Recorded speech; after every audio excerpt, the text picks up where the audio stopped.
Here's a wee thought exercise to get us going this morning. I'm going to say someone's name, and I want you to tell me the image that comes to your mind when you hear this name.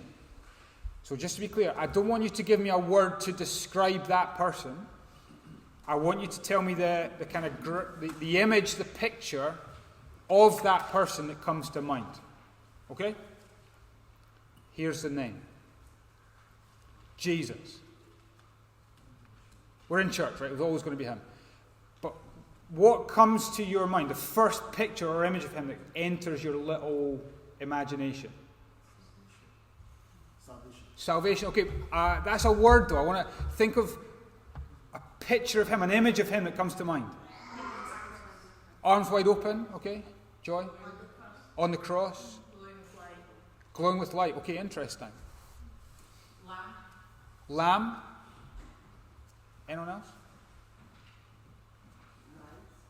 Yeah. For me, the instant things that come up are obviously crucifixion. I think of little children coming to him. That came quite quickly to my head. I think of him feeding the 5,000.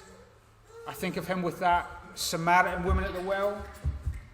I think of him preaching the Sermon on the Mount. There's lots of things that come to our mind. But I want to paint another portrait of Jesus. It comes to us in the last book of the Bible. And it wasn't the first image that came to my head, but it is the first picture that comes in the last book of the Bible. This is from Revelation chapter 1, verses 12 to 16. This guy John writes, I turned round to see a voice that was speaking to me. And when I turned, I saw 7 golden lampstands.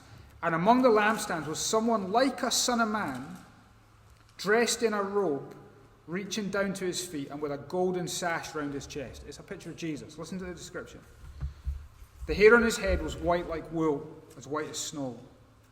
His eyes were like blazing fire. His feet were like bronze, glowing in a furnace. And his voice was like the sound of rushing waters. In his right hand he held the 7 stars, and coming out of his mouth was a sharp, double-edged sword.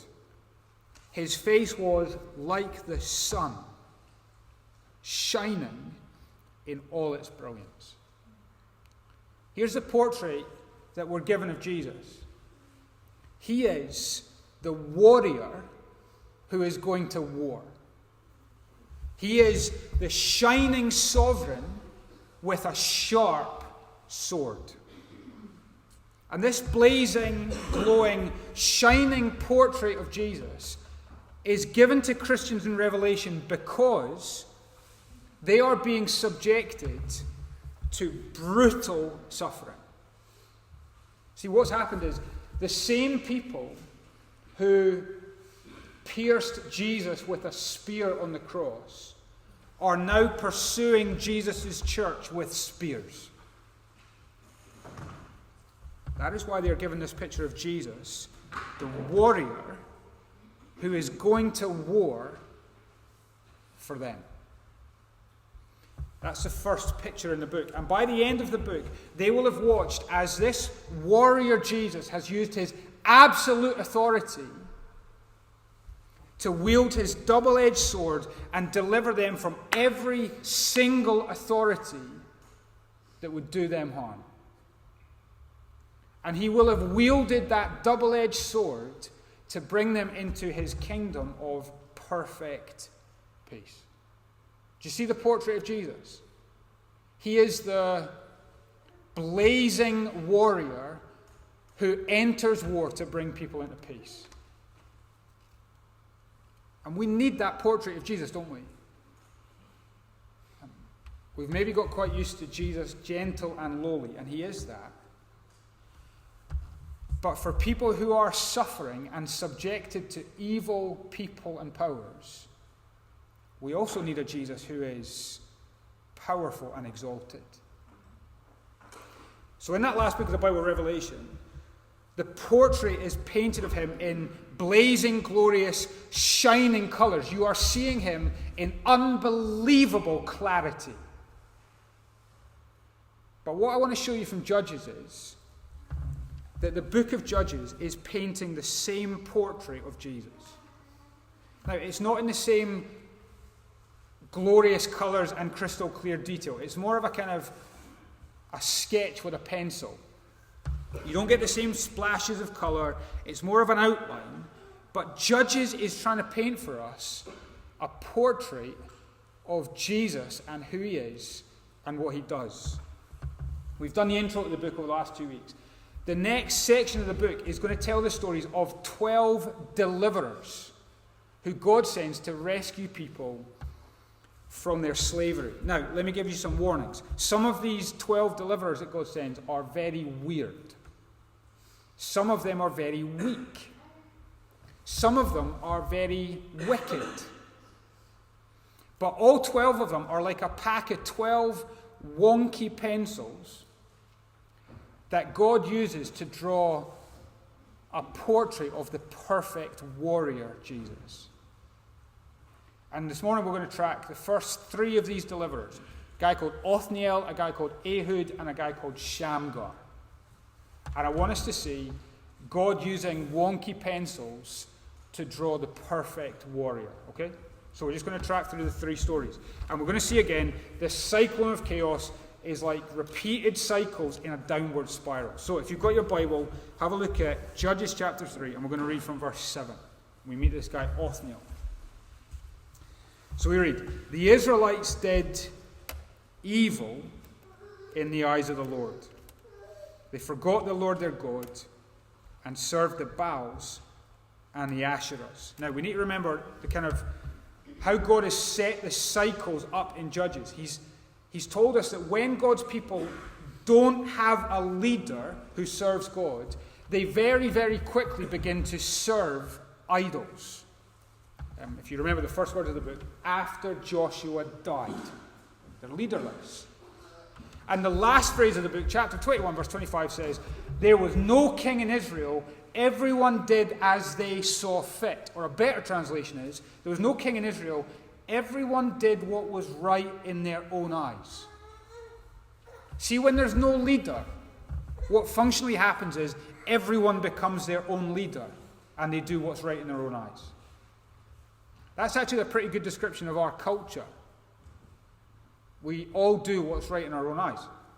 And so the motto becomes, my life, so it's my right to define my truth.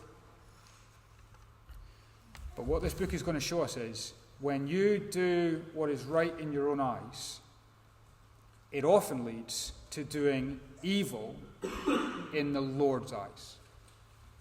And to use the imagery we've used already the last few weeks, what God's people do here in doing what's right in their own eyes is to water all the thorns rather than clear them. It's to jump into bed with prostitutes rather than be faithful to the Lord their God. And so because they do evil, look at verse 8.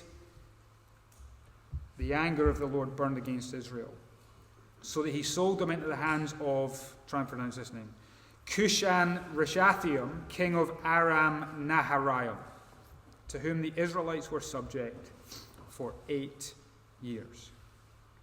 Now, you're seeing, evil against the Lord results in the anger of the Lord. Covenant cheaters become covenant consequences. And God hands his people over into the hands of this king, whose name, as hard as it is to pronounce, basically translates as the king of double wickedness, who is king over the kingdom of double rivers. You're basically being told he is a really wicked king over a really big kingdom. Here's a lesson. Not just when you do what's right in your own eyes, that leads you to doing what is evil in the Lord's eyes. But the lesson is, when you do what's right in your own eyes, that leads to you becoming a slave to whatever you serve. See, the Israelites go after these idols, the Baals and the Asherahs, probably because everyone around them was doing it, and probably because around the idol worship of these two things was loads of attempts at sexual pleasure and attaining power. Who wouldn't want that? But in doing what everyone was doing, and in pursuing everything that it promised, it left them enslaved. You ever fallen into that trap? Doing what everyone's doing, running after what promises you everything, but it's left you enslaved. Been there? Now, I find the move from verse 8 to verse 9 absolutely staggering. Have a look at the end of verse 8. To whom the Israelites were subject for how many years? 8 years. Listen to the next sentence. But when they cried out to the Lord. Here's the shock. They were slaves to the king of double wickedness for 8 years before they cried out to the Lord. Why would you wait that long? Isn't it? But there is a certain stupidity and stubbornness to us when we're in sin that is very slow to ask for help. I think the lesson is if you know that you're in need, you need to get on your knees. Have a look at verse 9, because what happens? But when they cried out to the Lord, he raised up for them a deliverer, Othniel, son of Kenaz, Caleb's younger brother, who saved them. The Spirit of the Lord came on him, so that he became Israel's judge, and he went to war. The Lord gave Cushan-Rishathaim, king of Aram, into the hands of Othniel, who overpowered him. So the land had peace for 40 years, until Othniel, son of Kenaz, died. Now, we met this guy Othniel in chapter 1. You've probably forgotten. But in chapter 1, he was a pretty willing, pretty brave, pretty faith-filled warrior. He was a good lad. But now the Lord's Spirit comes on him. That means God's power and God's presence. And he leads God's people into war against the king of double wickedness over the kingdom of double rivers. And because the Lord gives the enemy into his hand, this little random Israelite soldier conquers a massive global superpower. What's the point? The Lord's Spirit-filled leader gives his people peace through war. Doesn't matter how undeserving you are. It doesn't matter how evil your enemy is. It doesn't matter how big his kingdom is. The Lord's Spirit-filled warrior can deliver you from whatever enslaves you. Are you starting to see the portrait of Jesus in this little guy, Othniel? Well, he is the least wonky pencil in Judges that God uses to draw an outline sketch of his warrior son. Jesus is the one who will enter the conflict zone of the cross and come through on the other side in resurrection power to announce to people like you and me, there can be peace from what has enslaved you. I love the verse in 1 John. The reason the Son of God appeared was to destroy the devil's work. So listen.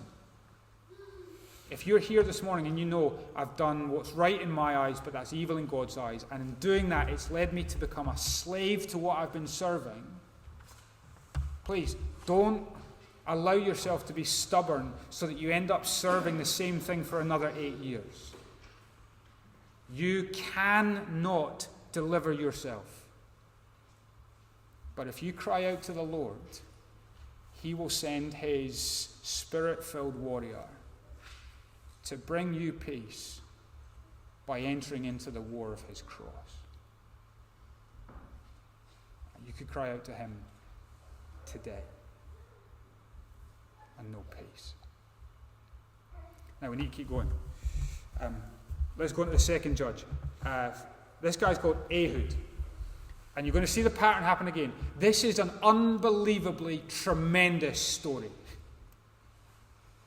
But it starts with a tragic word. Look at the first word in verse 12. See the cycle? Again.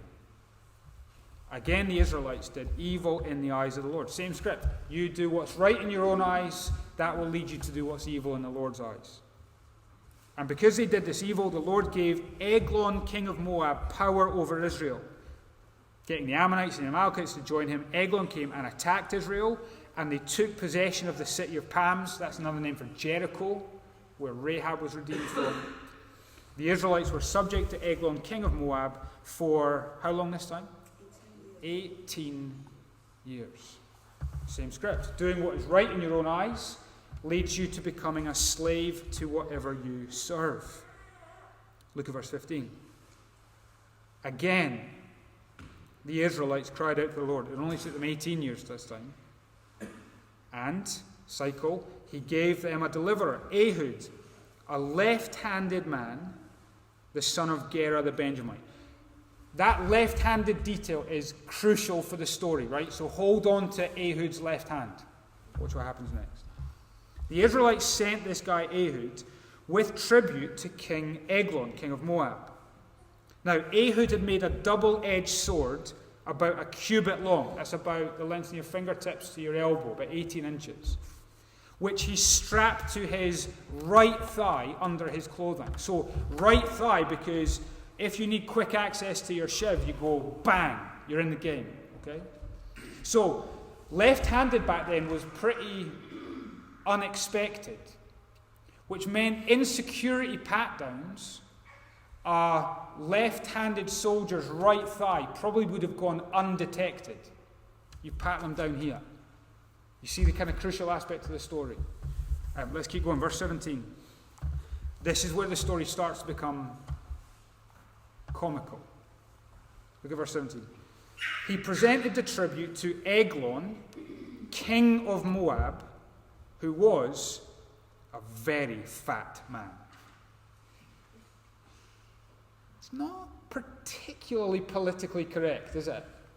These days, you are not allowed to call the fat controller in Thomas the Tank Engine the fat controller. Do you know what he's called now? Sir Topham Hatt. Sir Topham Fat. That's the whole point. He is the fat controller. You're not allowed to say that anymore. But this fatness of King Eglon is critical to this story. And it is meant to be comical in the story. Eglon was a very fat man. It would be a great name for like a big bull mastiff dog, wouldn't it? Come on, Eglon. Let's go. Anyway, keep going. Where are we? Here's the point. You're meant to see fat Eglon next to Ehud. Ehud is an Israelite. He has been in slavery to Eglon for 18 years. What does Ehud look like? Malnourished, overworked, famished, skinny as a rake. And you're meant to see him next to Eglon, this very fat king. What's the dynamic between them? He has got fat from stealing Ehud's food. The slaves have grown stick thin because they have been forced to present food offerings to this ever-increasing fat king. Have anyone seen the new Wonka movie? You know how the policeman gets fatter and fatter as the movie goes on? That's the picture. The slaves get skinnier, the king gets fatter. That's actually a very good picture of addiction, isn't it? The dealers get fat, the users get thin. Unless you're addicted to Greggs. Then Greggs get rich and you get fat. But here's the picture. The slaves are stick thin, this king is very fat. Look at verse 18. After Ehud had presented the tribute, he sent on their way those who had carried it. But on reaching the stone images near Gilgal, Ehud himself went back to Eglon and said, Your Majesty, I have a secret message for you. Now this is him setting up the kind of stealthy sting. And this is where you're meant to start laughing at the kind of panto nature of the story. The king said to his ascendants, Leave us. And you're there going, how can you be so stupid? Look what his attendants do. They all left. Again, how can you be so gullible? Verse 20, Ehud then approached him while he was sitting alone in the upper room of his palace and said, I have a message from God for you. What do you think the king thinks it's going to be? He's probably thinking, maybe it's a Just Eat notification. Maybe it's word that Greggs are doing foot-long sausage rolls. This is worth listening to. And so, verse 20, as the king rose from his seat, and if you're there, you've got to imagine the noise he makes just trying to get up.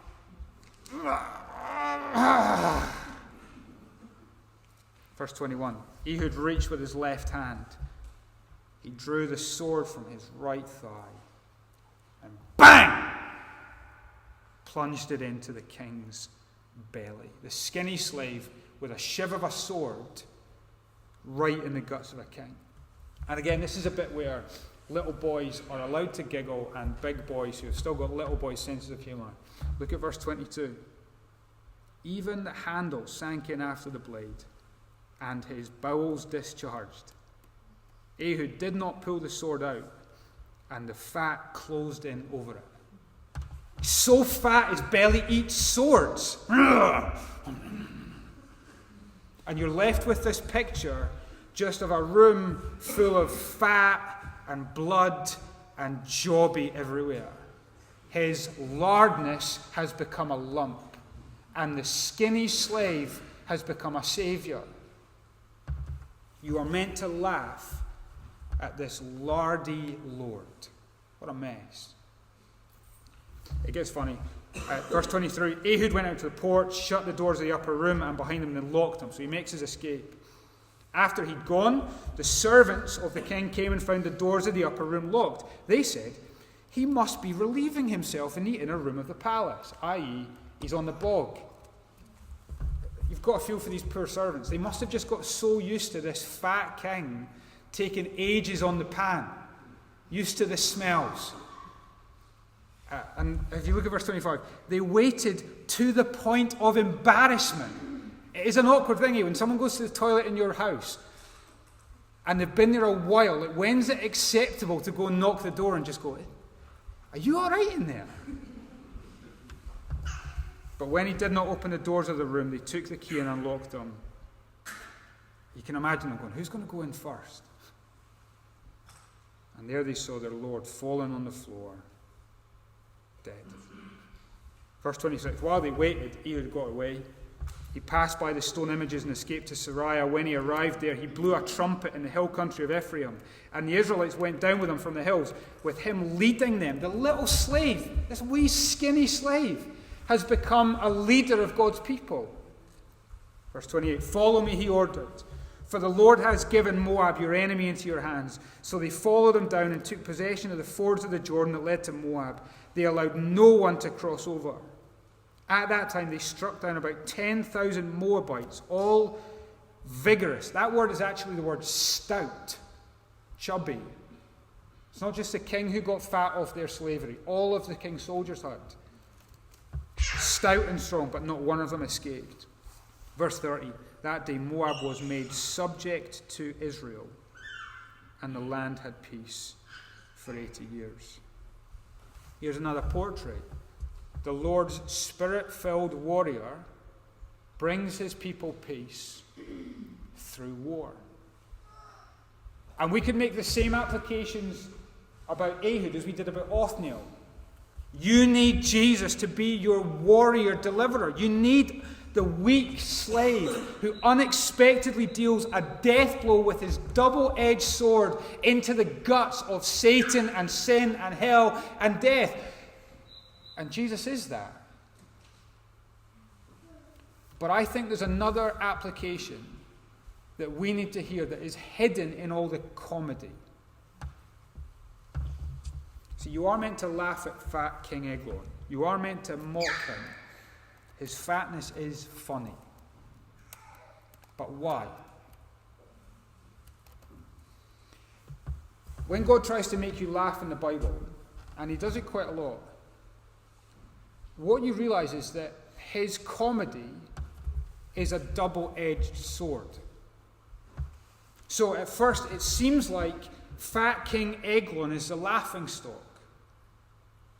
But as you laugh at him, what slowly dawns on you is that the laughing stock is you. So you're there going, ha ha ha, he's so fat, he's so stupid, he's so gullible. Then you go, if he's so fat, if he's so gullible, if he's so stupid, why have I been enslaved to him for 18 years? Do you get the kind of double-edged sword of the comedy?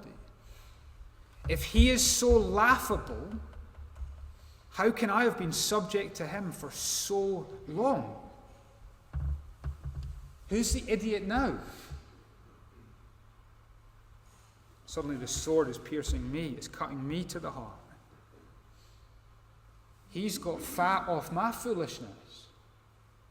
He's got obese because of my disobedience. The comedy is cutting. And God wants us to move from laughing at him to laughing about ourselves and allow that laughter to lead us to see sin is so stupid. Why would I choose thorns rather than fruit? Why would I choose whores rather than my faithful, loving God? Why would I choose some temporary excitement over everlasting peace? Why would I choose created things over and above the Creator? See, this is painting a portrait of Jesus, this spirit-filled warrior who gives people peace by entering into war. But if Judges is painting a portrait of us, do you know what the portrait is?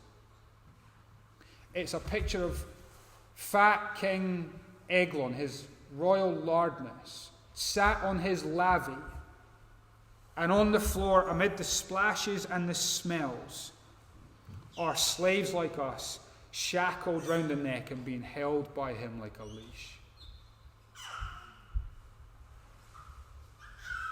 That's what's laughable. Why did I serve him so long? Why didn't I cry out to God sooner? See, God is using his double-edged sword not just against my fat captors, but against that foolish cancer in me that is too stubborn to turn from my sin.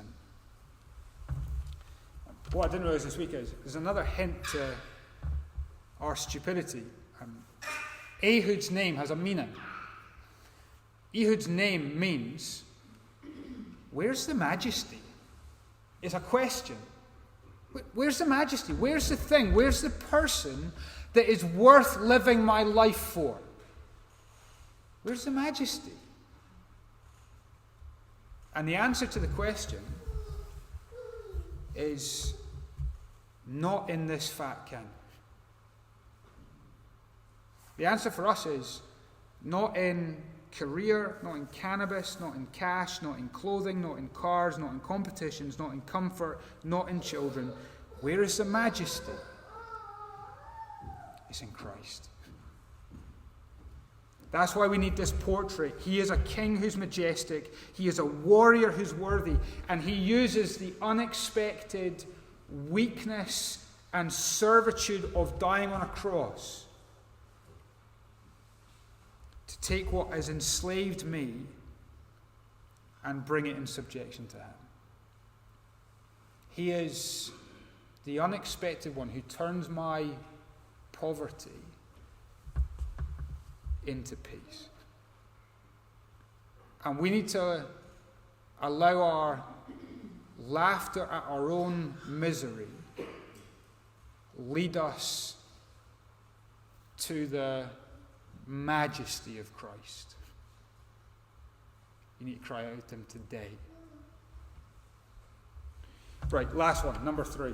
That's Othniel Ehud. And we're going to do number 3 really quickly, because look at it. Verse 31. This guy Shamgar, he gets one verse. After Ehud came Shamgar, son of Anath, who struck down 6,000 Philistines with an ox goad. He too saved Israel.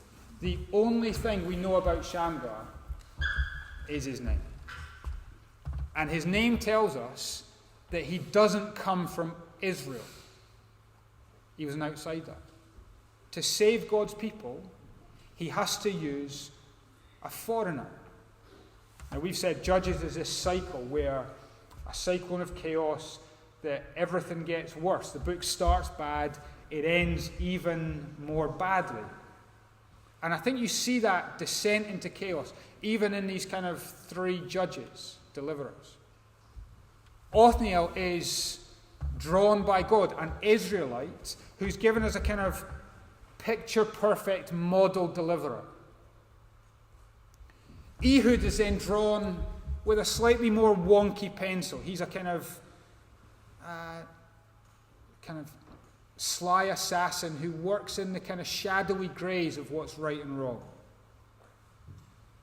Shamgar can't even be drawn as an Israelite. He has to be drawn from the nations to come and save God's people. And I wonder if that's another slight rebuke to God's people.